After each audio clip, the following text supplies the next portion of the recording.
हाँ जी, नमस्ते भी सभी को। तो कैसे हो सारे? तो आज हम करते हैं अपना टॉपिक शुरू, ऑफिस। कल हमने यहाँ पे छोड़ा था, वैसे शुरू करते हैं। तो पहले तो आप ये बताओ कि आपको समझ आ रहा है या नहीं जो हम करवा रहे हैं। ऐसा ना हो कि हम करवाते जा रहे हैं, आपको कुछ समझ तो नहीं आ रहा है, बट हाँ आप बता भी नहीं रहे हो। तो आप ऐसा किया करो भी, जैसे क्लास कंप्लीट हुई, आप कमेंट सेक्शन में जो भी आपका कोई क्वेश्चन हो, कुछ भी हो, वो वहाँ पे छोड़ दिया करो। उसका मैं या नरेंद्र सर जैसे भी हो आपको रिप्लाई कर देंगे, ठीक है। तो आज शुरू करते हैं अपना टॉपिक। हम पढ़ क्या रहे थे? हम वर्ण विचार पढ़ रहे थे। टॉपिक चल रहा था हमारा व्यंजन और व्यंजनों का वर्गीकरण, यही कर रहे थे। तो कुछ कल हमने कर लिया था, बाकी आज शुरू करते हैं। तो आज क्या पढ़ेंगे हम? श्वास वायु के आधार पर।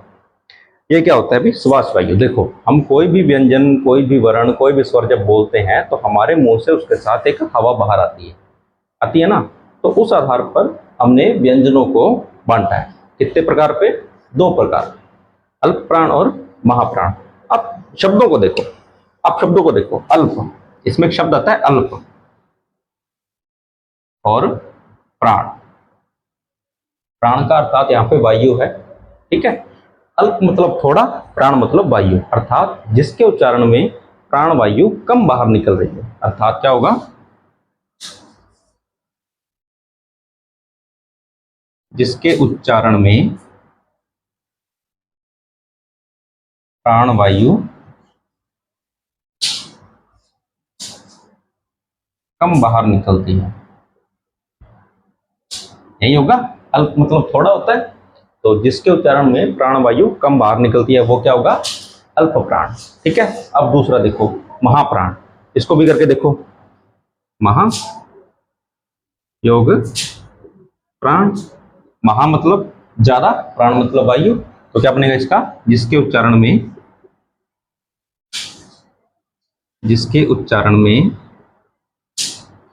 प्राण वायु अधिक बाहर निकलती है, अधिक बाहर निकलती है, ठीक है। तो ये दो प्रकार है, अगर आसान सा कोई प्रश्न पूछ ले अल्प प्राण और महाप्राण के बारे में, ठीक है। अल्प प्राण जिसके उच्चारण में प्राण वायु कम बाहर निकलती है, महाप्राण जिसके उच्चारण में प्राण वायु ज्यादा बाहर निकलती है, ठीक है। अब ये होंगे कौन से? ठीक है, तो आप बोल के देख सकते हो, ठीक है। आप ऐसे हाथ करो, मुंह क्या करो, बोल के देखो कौन से में ज्यादा निकल रही है, कौन से में कम। चलो ये तो ज्यादा हो जाएगा, तो आप हम सिंपल से याद ही कर लेते हैं अभी, ये आसान रहेगा। तो क्या है? प्रत्येक वर्ग का पहला, तीसरा और पांचवा वर्ग। मैंने आपको पहली क्लास में पूरा आपको व्यंजन करवाए थे, कैसे लेके जो यरलव है, कैसे लेके मैं तक थे, फिर यरलव है, फिर श है, वो हमको करवाए थे। हमने 33 व्यंजन पढ़े थे, वो 33 के 33 यहाँ पे देखेंगे। तो प्रत्येक वर्ग का पहला, तीसरा, पांचवा, ये कैसे होंगे? देखो, हमारा पहला वर्ग क्या था? कै वर्ग, यही था, कै वर्ग था। अब कै वर्ग में कौन कौन से थे? कै था, कै था, गै था, घै था और ड़ा था, यही थे। अब देखो, हमने बोला है प्रत्येक वर्ग का पहला, तीसरा और पांचवा, ये प्रत्येक वर्ग में ऐसा आएगा, ठीक है। तो आप देख लेना, प्रश्न क्या है? प्रत्येक वर्ग का पहला, तीसरा, पांचवा, उसके बाद यह, र, ल, व, इन चारों का हमने एक नाम दिया था, याद है ना सबको? क्या नाम दिया था? अंतस्थ, अंतस्थ व्यंजन।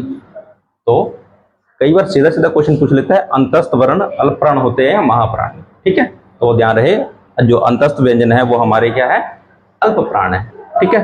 तो पहला, प्रत्येक वर्ग का पहला, तीसरा, पांचवा, प्लस हमारे जितने भी अंतस्थ और सारे स्वर, हमारे पास कितने स्वर हैं? 11, ऐसे लेके औ तक हमारे पास 11 स्वर है। तो सभी स्वर भी अल्प प्राण है। अब हम टोटल हमारे कुल कितने हो गए?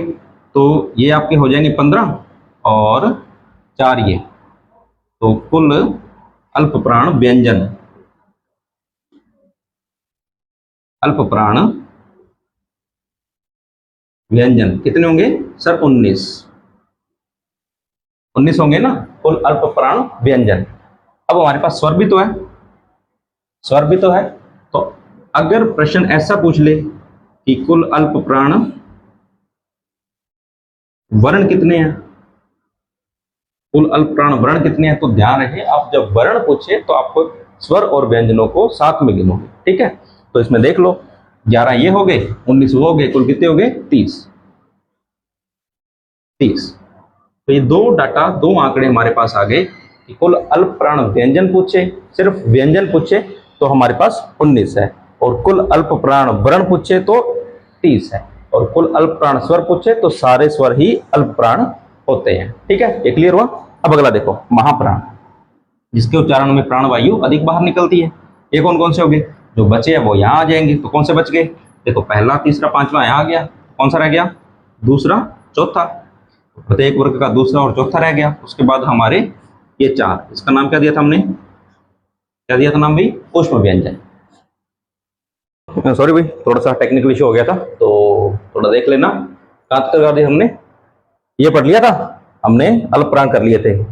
तो कुल अल्प प्राण व्यंजन कितने होते हैं? 19, और कुल अल्प प्राण वर्ण कितने होते हैं? 30। अगला क्या करना है?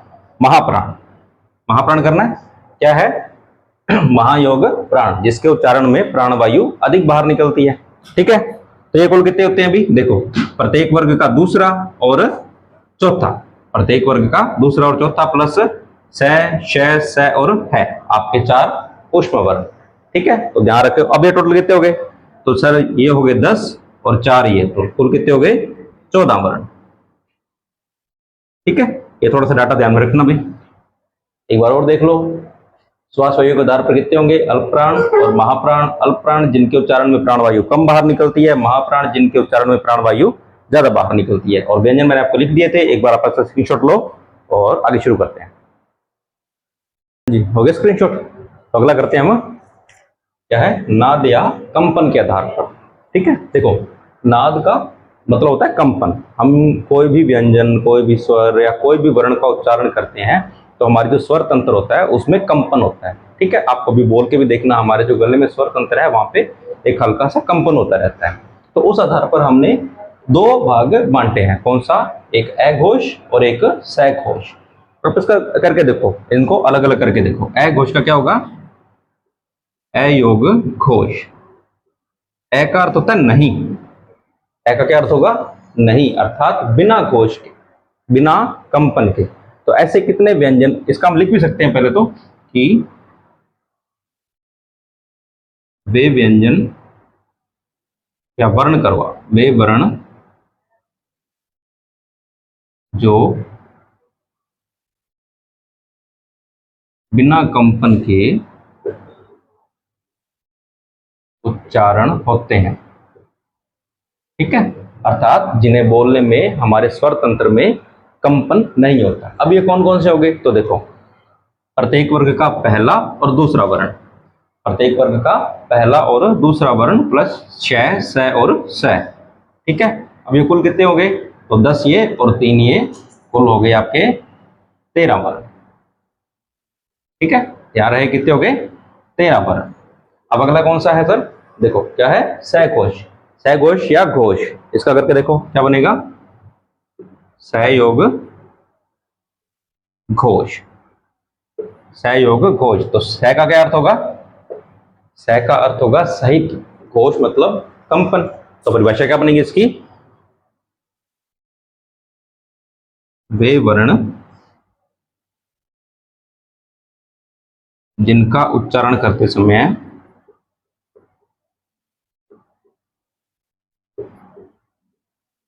स्वर तंत्र में कंपन उत्पन्न होता है, कंपन उत्पन्न होता है, ठीक है। कंपन उत्पन्न होता है, सह घोष, ठीक है। सह मतलब सहित, घोष मतलब कंपन। अब ये कौन कौन से होंगे? तो देखो, प्रत्येक वर्ग का तीसरा, चौथा, पांचवा, प्रत्येक वर्ग का तीसरा, चौथा, पांचवा। उसके साथ क्या होगा? यह, र, ल, व हमारे अंतस्थ व्यंजन, और एक है उष्म का। 3 हमारे ऊपर आ गए थे, एक बचा है, ठीक है। और सभी स्वर, ये ध्यान रखना, सभी स्वर, सभी स्वर क्या होते हैं अभी? सहघोष होते हैं, ठीक है। अब ये कुल देखो कितने होंगे। तो अगर पूछा जाए कुल, मैं थोड़ा यहां लिख देता हूं, कुल सहघोष व्यंजन पूछे, केवल व्यंजन पूछे तो कितने हो जाएंगे, देखो 15 और 5 20, तो कुल सहघोष व्यंजन हो गए 20। ठीक है, अब पूछ ले कुल सहघोष वर्ण कितने हैं, क्या लिख देते हैं, ठीक है, ये थोड़ा अलग है। कुल सहघोष वर्ण, तो मैंने आपको बताया अभी, वर्ण में क्या होगा, हमें स्वर और व्यंजनों को एक साथ गिनना होगा। ठीक है, तो हमें व्यंजन कितने थे 20, और सभी स्वर भी तो क्या है सहघोषीय, तो ये 20 और 11 हो जाएंगे आपके 31। अब ध्यान रहे प्रश्न क्या पूछ रहा है उस पर आधारित है कि आप उत्तर क्या दोगे। अगर वो पूछता है कि कुल सहघोष व्यंजन कितने हैं तो 20, और कुल सहघोष वर्ण कितने हैं तो 31। ठीक है, लीजिए इसका स्क्रीनशॉट एक बार। हाँ जी, हो गया स्क्रीनशॉट। तो अगला क्या आंसर करेंगे हम, उच्चारण स्थान के आधार पर।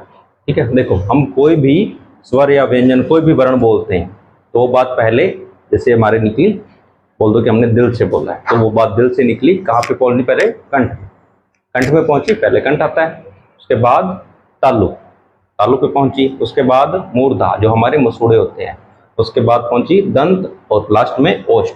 अब वही देखो यहाँ पे सीरीज है कि पहले बात पहुंचेगी कंठ पे, उसके बाद तालु, उसके बाद मूर्धा या इसको बोल देते हैं मसूड़े आपके, मसूड़े, उसके बाद दंत या दांत, और उसके बाद ओष्ठ या होठ।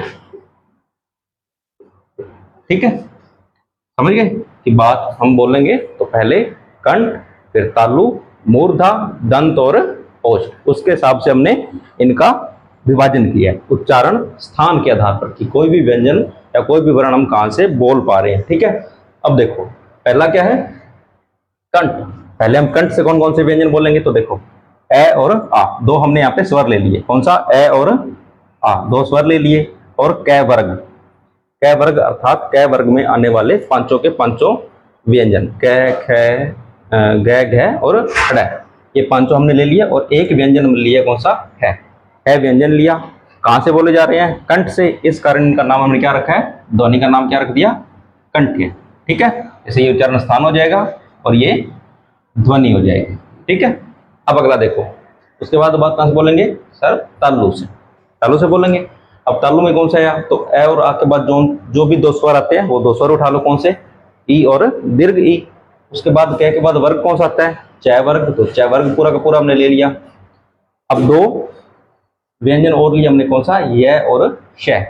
ठीक है, य और श ले लिए, बोले कहां से जा रहे हैं, तालु से, इसलिए इनका नाम क्या हो जाएगा, तालव्य। ठीक है, अगला देखो, अगला व्यंजन हमने लिया, स्वर हमने लिया री, और व्यंजन हमने कौन सा लिया, पूरा ट वर्ग ले लिया।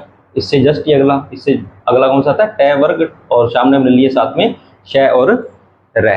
ठीक है, अब इनका कहां से बोले जा रहे हैं, मूर्धा, मूर्धा या हम बोलते थे मसूड़े, और इनका नाम क्या हो जाएगा, मूर्धन्य, नाम क्या हो जाएगा, मूर्धन्य। ठीक है, अब अगला देखो, अगला कौन सा है, कहां से बोलेंगे, दंत से, दंत से कौन से, त और ल और स। आप इनका उच्चारण करके देखो तो जब हमारी जीभ है वो दांत पे टच करेगी। ठीक है, इनका उच्चारण करके देखना, तय वर्ग का तय, थ, द, ध, ध।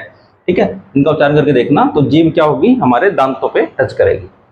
कहां से बोले जा रहे हैं, दंतों से, दंत से, और इनका नाम क्या रख देंगे, दंत्य। अब अगला देखो, अगला क्या आएगा, ओष्ठ, मतलब होठ, तो उ या दीर्घ उ, इनको बोल के देखो, और उसके बाद पै वर्ग हमारा पै वर्ग बोल के देखो, तो हमारे जो होठ होते हैं वो आपस में टकराएंगे। ठीक है, पै, फै, बै, भै, भै। ठीक है, कहां से बोले जा रहे हैं, ओष्ठ से, और नाम क्या हो जाएगा इनका, ओष्ठ है। ठीक है, अब अगला देखो, पहले व्यंजन देखो, स्वर देखो, ए और आई। ठीक है, कौन से, इधर लिखते हैं, ए और आई। हमने इनको बनाया था, ये हमारे पास मूल स्वर नहीं थे, हमने इनको बनाया था, किससे बनाया था, हमने ए और ई किया, तो क्या बना हमारे पास, ए बना ना, ए और ई किया तो हमारे पास ए बना। अब देखो ए कहां से बोला जा रहा है सर, देखो ए कहां से बोला हमने, कंठ से, और ई कहां से बोला, तालु से, अर्थात एक को कंठ से बोला, एक को तालु से बोला। तो कंठ और तालु, कंठ और तालु, तो इनका नाम क्या हो जाएगा मिलके दोनों का? कंठ तालव्य हो जाएगा ना। एक मिनट को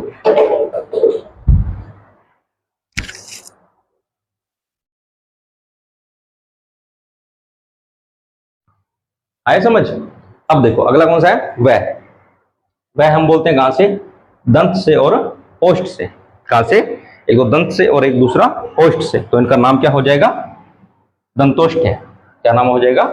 दंतोष्ठ है। अब अगला देखो ओ और दीर्घ ओ या औ। अब देखो ये भी हमने बनाया था ना, ओ और औ का भी हमने बनाया था, ये मूल स्वर नहीं थे। किससे बनाया था? देखो हमने ए प्लस ऊ किया, ए का योग ऊ से किया तो ओ बना। अब ए कहां से बोला जा रहा है? कंठ से।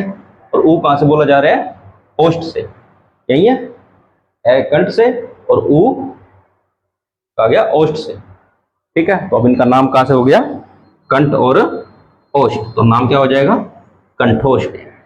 ठीक है, तो ये समझ आया? एक बार इस सारणी को पूरा पढ़ना, देखना, ठीक है, दिमाग लगाना थोड़ा सा, और ये सारणी आपका एक क्वेश्चन तो पक्का सही करवा देगी अगर आपके सिलेबस में वर्ण विचार लगता है, टॉपिक लगता है। ठीक है, तो एक बार आप इस पूरी सारणी का स्क्रीनशॉट लीजिए, अच्छे से इसको बनाना। आप जहां पढ़ते हो या कोई कॉपी का पेज जैसे लो, उस पर लिखो, और जहां पढ़ते हो या जहां उठते बैठते हो आप वहां पे चिपकाओ, ताकि ये सारणी आपको पूरी याद हो जाए। ठीक है, तो लो इसका स्क्रीनशॉट एक बार। हाँ जी, हो गया स्क्रीनशॉट। अब अगला देखो, अब क्या पढ़ना है? वर्णों की संख्या, कुल वर्ण हमारे पास कितने हैं वो देखने हैं। तो देखो हमारे पास कुल स्वर कितने थे? 11 हमने पढ़े थे। कुल व्यंजन कितने थे? 33। और इन 11 और 33 को मिला के क्या बना? 44। तो कई बार ये सीधा पूछ लेता है कि कुल वर्ण कितने हैं। कुल वर्ण कितने अभी? तो 44। ठीक है, 44 हो गए। अब देखो हमारे पास 4 है, कौन से? संयुक्त व्यंजन। दो व्यंजनों को मिला के हमने एक बनाया तो उसको बोलते हैं संयुक्त व्यंजन। ये हमारे पास 4 है। ये देखो संयुक्त व्यंजन कौन सा है? एक क्ष है, एक त्र है, एक श्रय है और एक जय है। ठीक है, ये हमने बनाए हैं। अब ये बिना किसे, देखो क और श को मिला के हमने बनाया क्ष, तय और रय को हमने बनाया त्रय, श और रय को हमने बनाया तो श्रय, और जय और अणय को मिलाया तो जय। ठीक है, ये चारों याद रहे आपको कि इनका निर्माण किन से हुआ है, तो थोड़ा ध्यान रखना भाई। ठीक है, तो 4 हमारे पास कौन से हो गए? संयुक्त व्यंजन। अब देखो उच्चप्त या ताड़नजात, मैंने आपको 2 करवाए थे, अड़य और अढय, और 2 अयोग वाला। कौन सा? एक ये हो गया और एक ये।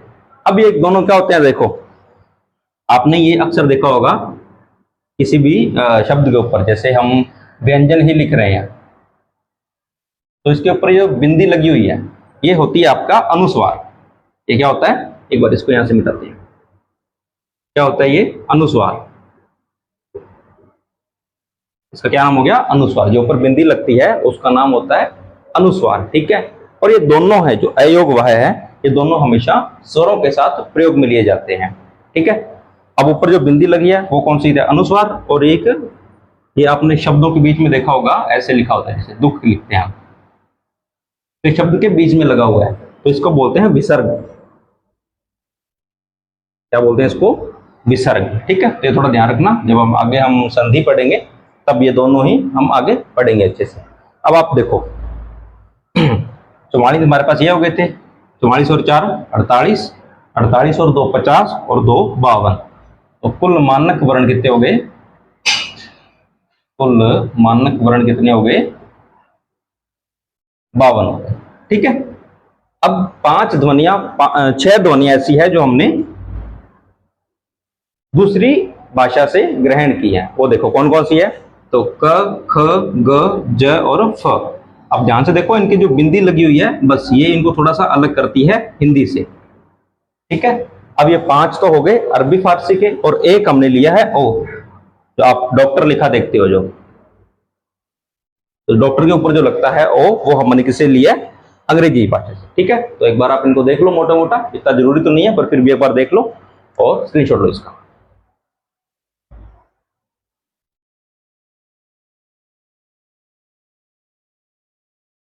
हो गया। तो ये हमारा वर्ण विचार टॉपिक यहाँ पे कंप्लीट हो गया। ठीक है, तो इसके बारे में आपको कोई भी राय देनी हो, आपको कोई भी सवाल पूछना हो तो आप कमेंट सेक्शन में पूछना, और कुछ भी इसके बारे में डाउट हो तो कृपया करके पूछ लेना। ऐसे ना हो कि आप कमेंट नहीं कर रहे हो कि हाँ हाँ मैं कमेंट करूंगी तो लोग बोलेंगे कि इसको कुछ आता नहीं है, या कोई सर बोलेंगे कि हाँ इसको कुछ आता नहीं है, या सर डांटेंगे। ऐसा कुछ नहीं है। अभी लगभग बच्चे तो मुझसे पढ़े हुए हैं कोचिंग में, और नए भी जो पढ़ रहे हैं, ऐसा कुछ नहीं है। आप मुझसे पूछोगे तो मुझे पता चलेगा कि मैंने यहाँ पे कोई गलती छोड़ी थी। आप पूछोगे, मैं उस गलती को सुधार भी दूंगा। ठीक है, तो आप थोड़ा पूछना भी, ताकि मैं अगली क्लास में उसको सुधार सकूँ। ठीक है, तो आज के लिए इतना ही, बाकी करते हैं कल।